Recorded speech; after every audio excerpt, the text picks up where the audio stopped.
Naging controversial kayo ni yung inyong successor na si Bryce Hernandez. Yung inyong lifestyle.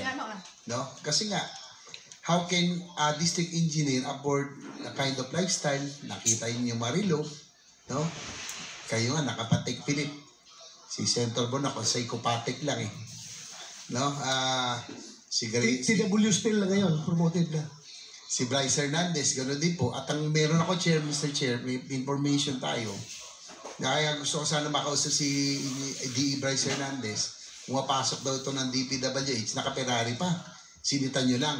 Kasi nga, baka masyadong mahalata. Ang tanong ko lang po, ano oras ko kayo pumapasok noon kayo po ay nasa Bulacan pa? Hindi po fix po lahat. Minsan po pag may meeting sa umaga, sa NLEX Petro, nakipag-meeting po, and then dumidiretso po ako sa office. Around 9 to 10 o'clock po.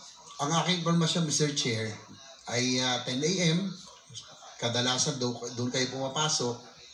Yung nung DE pa, tas assistant nyo sila Bryce at yung sila JP Mendoza. At 2 p.m. daw, Mr. Chair, umaalis na po sila.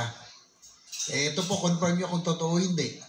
10 a.m. to 2 p.m. diretso na raw kayo at nagkakasino. Totoo ba ito? Hindi. Ako po, maabot po ako ng 5 o'clock. Your Honor. 4 o'clock po, 30 po. Pero yung grupo niya raw po, hindi lang kayo shopping buddy, pati po sa paglalaro. Yan po, dapat po verify paano ho kayo nakakapasok. Considering that you are government officials, paano kayo nakakapasok sa casino? Lalo to si Bryce Hernandez, sinabi ni Senator Lacson, tira matakaw sa pera. Pag magpataya daw to, Mr. Chair, isang taya, 5 milyon, parang baliw, hindi natatakot. I mean, walang kaba-kaba. Do you confirm or deny, Mr. Alcantara, Engineer? Your Honor, hindi ko po alam kung magkano tinataya niya dahil hindi na po kami magkasama sa table. Inamin ko po, ako po'y nakapasok sa casino, Your Honor. Hindi po honor, pang ilang beses, hindi kayo regular, pero naglalaro kayo, kasama po siya. Minsan po kasama, minsan po hindi. So nagkakasino po kayo? Inamin ko po, Your Honor, Mr. Chair.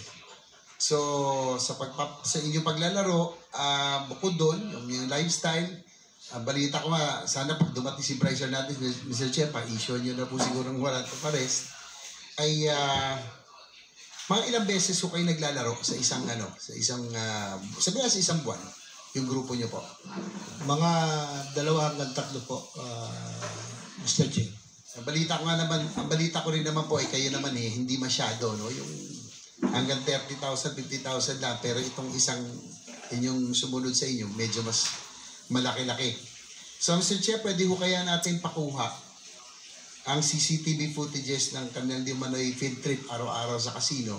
If you can ask siguro yung Soler North kasi yun ang pinakamalapit doon po sa norte. No?